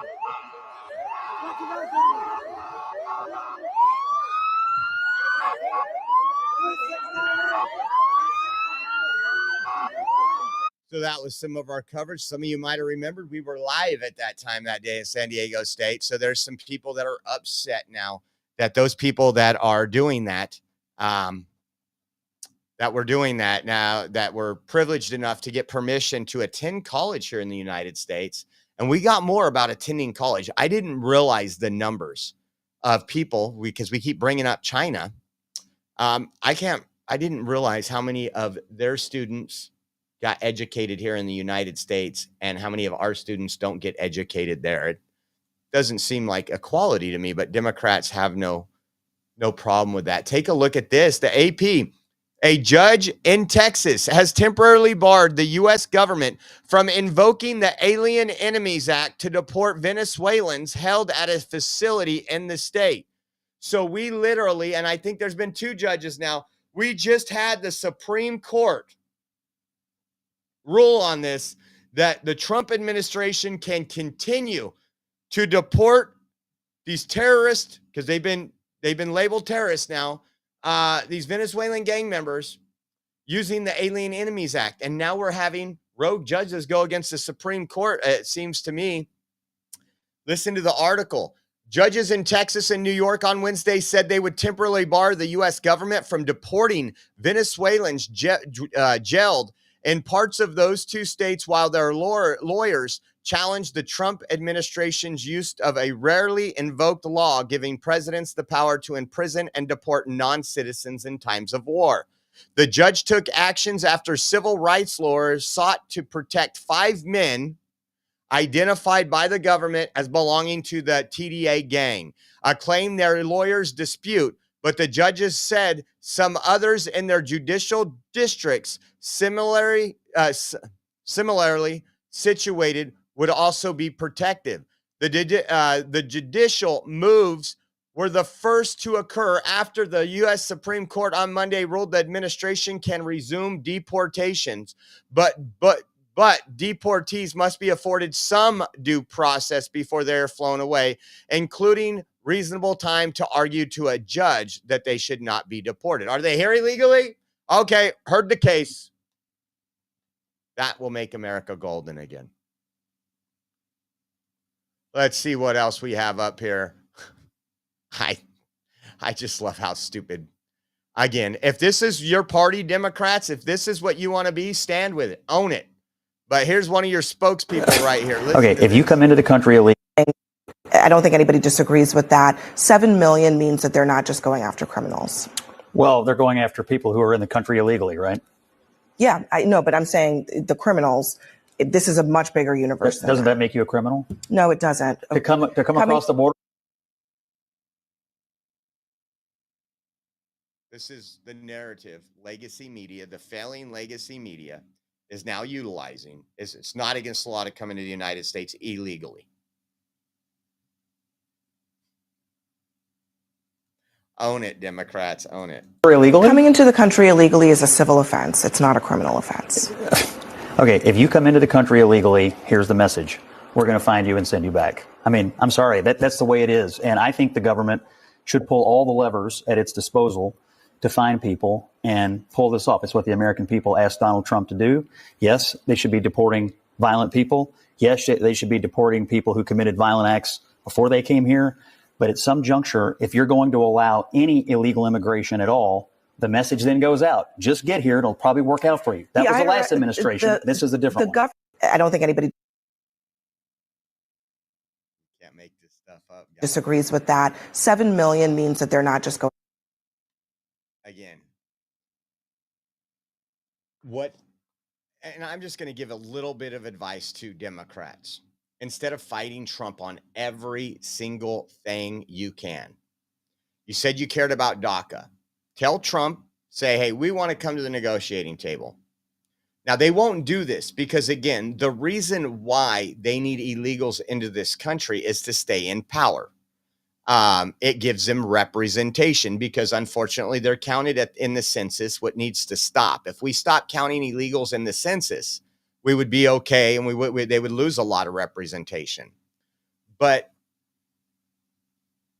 if they cared about DACA members, Trump gave them the opportunity. Was it 2017 or 2018 that Trump said, listen, you give me, I can't remember what it was. I'm just going to use $5 billion. I think it was $5 billion or $3 billion, $3.5 billion. You give me $5 billion for border wall, border security, and border patrol agents, and we'll work out an agreement on DACA to get them a path to citizenship, legal citizenship.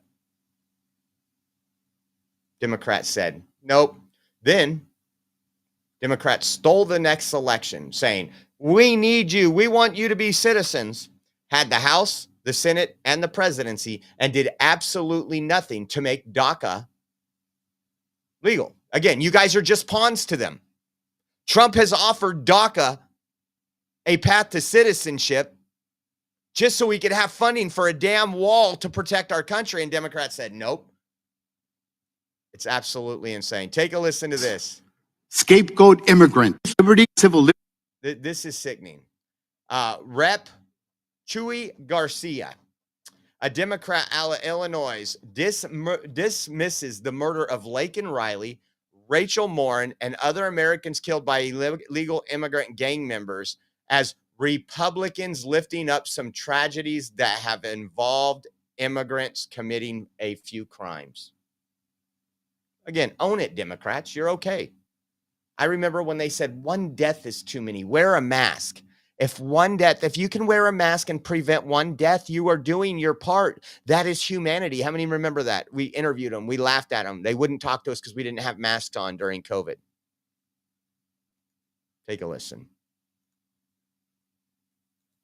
Liberties, Republicans are here to, surprise, scapegoat immigrants once again. The Republican playbook on immigration is dishonest and cruel. Republicans have lifted up some tragedies that involve immigrants committing a few crimes. This is the exception, not the rule. I would hate to be Laken Riley's family right now, and Rachel Morin and all the others. How about the 13-year-old boy that went to his soccer coach's house in the LA area and was raped and murdered? Now there's more charges coming against him. We covered that, I think, yesterday. But these people, again, they're elected. How about this? Oh my gosh. I want to see, if you're my age, I want to see Damon Wayans come out. I want to see, who's that other actor that's kind of woke now? Let me show you something. Fire Marshal Bill. You guys remember, if you're my age, I promise you remember In Living Color. And I swear to God, this is a skit from In Living Color. But as somebody who has actually practiced criminal defense, I don't know if there's anybody else racism in the Republican Party. It has to do with things like Robinson deleting the history of Harriet Tubman, or deciding that the Tuskegee Airmen should be deleted, or maybe just defunding the African American Museum. The list kind of goes on and on and on, but I am not here to talk about why they are racist. I am here to talk about some other things as it relates to immigration. So let's get to that. It's interesting because we got all these theories. I don't know why we put up with getting data and facts if we just gonna sit here and talk about how we feel. So, maybe we can inject some facts into these feelings. I'm not really sure. But as somebody who has actually practiced criminal defense, I don't know if there's anybody else in here who has. I can tell you that I have handled thousands of cases, not hundreds of cases, thousands on the state level in Texas, Arkansas, and the federal level. And I can tell you that, you know what? If I had to look at the vast majority of the cases that I was representing criminal defendants on, the vast majority of them just didn't happen to be immigrants. These are just the facts of my experience, and maybe the immigrants went to somebody else. I don't know, but I can tell you in my actual experience, in real life, in reality, and not in this fallacy world that y'all are making up where you hate on everybody. So my Republican colleagues are here using today to continue pushing this false narrative of sanctuary cities harboring criminals. Yet right here in DC, we have a 34-count felon being harbored in the White House. The hypocrisy coming from your side of the aisle over concerns regarding lawlessness is outrageous. Right now, House Republicans are conducting town halls with constituents lying about our legal system.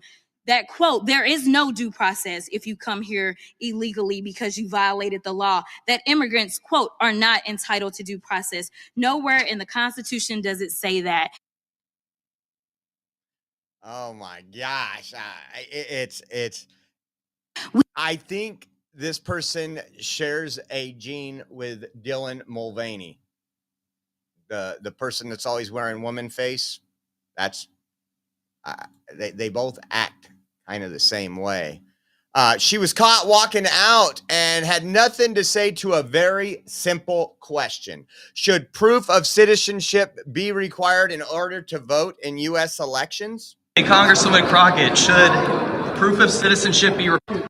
Hey, Congresswoman Crockett, should proof of citizenship be required in order to vote? Let me refresh. Congresswoman, should proof of citizenship be required in order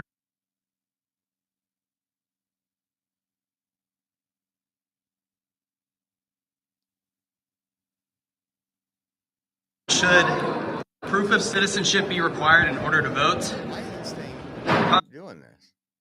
Excuse me, Congresswoman Crockett, should proof of citizenship be required in order to vote? Congresswoman, should proof of citizenship be required in order to vote? Something's wrong there. I don't know why that was doing that. Let me close that one out. But proof of citizenship, pretty simple. Now, check this. New House GOP proposal would ban Chinese nationals from U.S. student visas under the new proposal. China sends 300,000 students here on a visa each year. This is from Rep. Riley Moore. China sends 300,000 students here on visas each year. Be a shame if that went away. Let me pull this up. And because I wanted to give you some of the context of this, I've seen some stuff. Let's see. Where's the...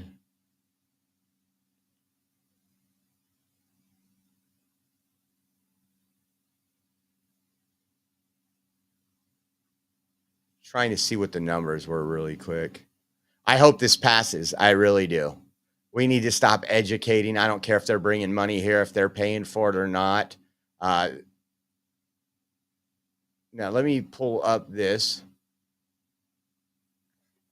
What is... And Bobby Rogers, thank you for Caden's ice cream. He is going to be so excited. I'll grab a picture of that. Thank you, Bobby Rogers. It says Caden needs an ice cream and a $10 Rumble rent. Thank you. Thank you very much. Oh, and $5 to put in the cuss jar. I can't believe Bobby Rogers is cussing in here.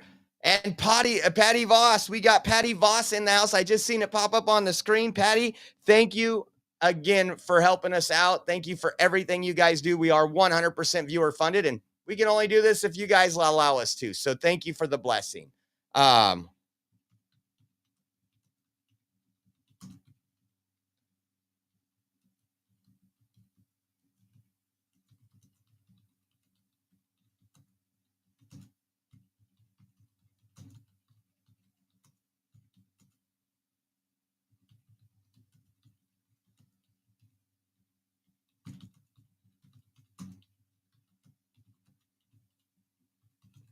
Okay, so I put, what is the number of student visas issued in the United States for the Chinese nationals versus what we Americans going over to China? Let's see. Come on, just give me the numbers. Chinese students enrolled in U.S. institutions, what in 2019 were 370,000. Now it's 277,000.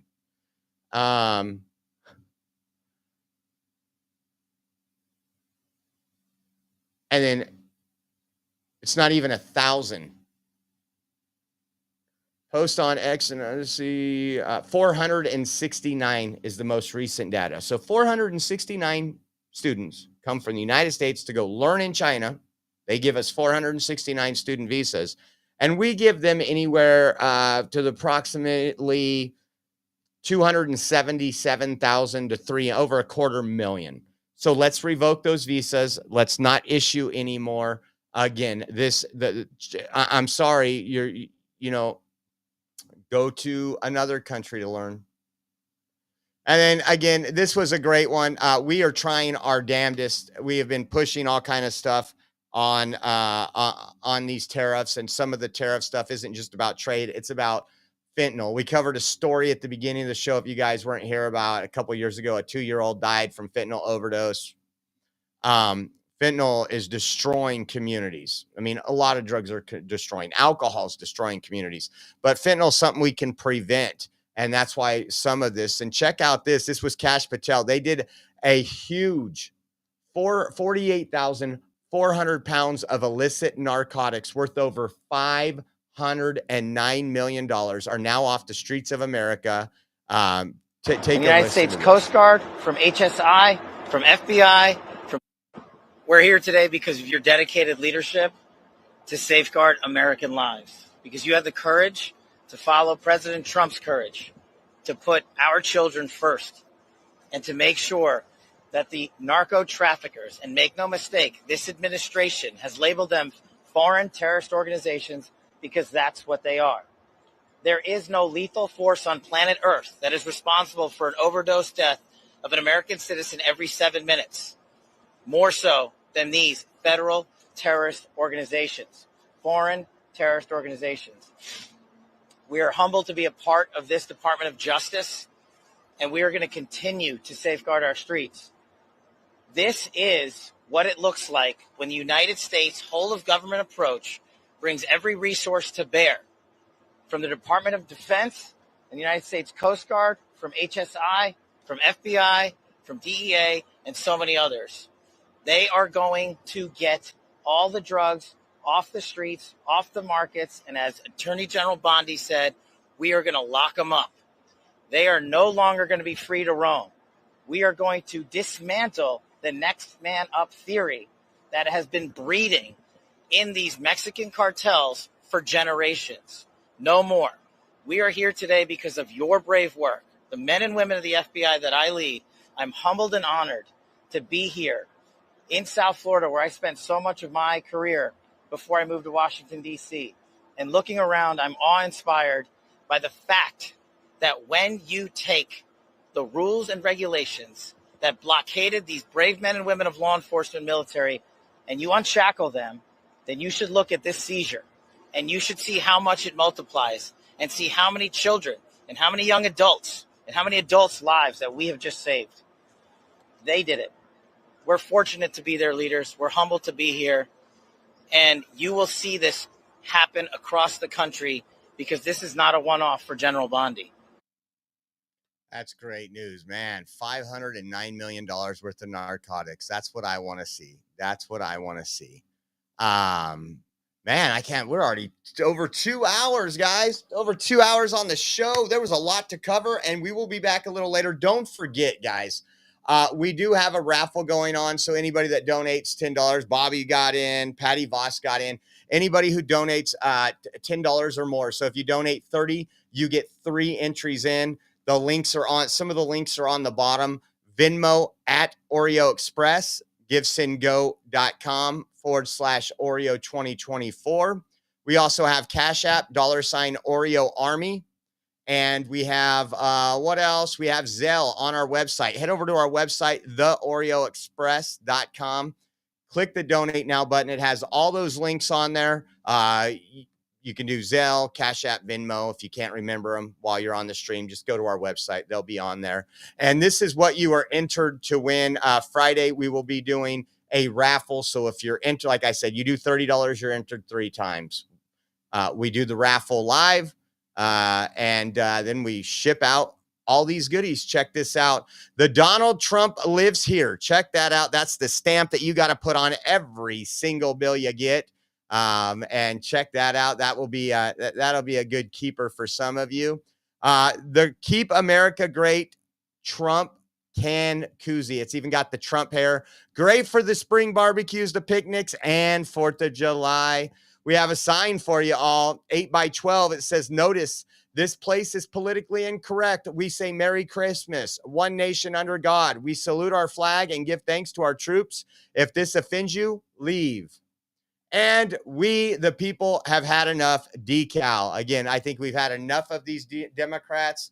I think that sends a pretty clear message. And again, we're at the beginning of the month, or 8 days into the month, 9 days into the month now, and we are extremely behind on this month's bills, paid last month's bills, actually. So if you guys can help us out, you want to donate and bless us, that would be awesome. We appreciate it. And then you also get entered in for a chance to win at our raffle. So I want to say thank you all. We will be live probably in about 4 hours, 3 to 4 hours. I got to start working on the next show. That is 3 or 4 o'clock Eastern time. Sometimes at our Pacific Standard Time, that's 6 to 7 if you're on the East Coast. Want to say once again, thank you guys all so much for being here. We appreciate you. We can't do it without you. Thanks for all the donations. Everybody who gifted a membership, if anybody bought a membership, we just want to say thank you. We appreciate you. God bless you all, and we will see you in a couple hours.